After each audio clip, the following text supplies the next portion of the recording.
Shpesh e renina ajetin ku Allahu thot: Allahu nuk e ngarkon asnjë shpirt për te mundësive që ka. Po çka i bjen kjo tamam, ai ke menuar.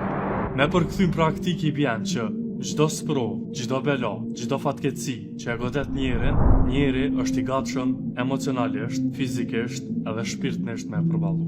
Kjo për shkak se kjo është fjala e Allahut e jo fjala e njerëzve. T'ja ke pa në jetën e përditshme, njeri që është i fuqishëm me pozitë ose famë ose autoritet, kur ai drejtohet ty të thot: "Ej, mos e ki gajle bre, se m'ki munkra, unë i garancë për ty", ti i beson shumë lehtë.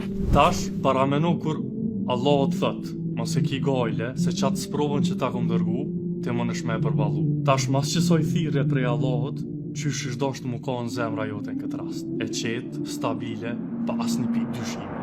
Allahu nuk ti dërgon sprova ty që me të poshtnu, me të nënçmu, ose me të rëdzu, e me të ty shpirtnisht. Po Allahu ti qënë sprovat që ti me u rritë në grada halaman.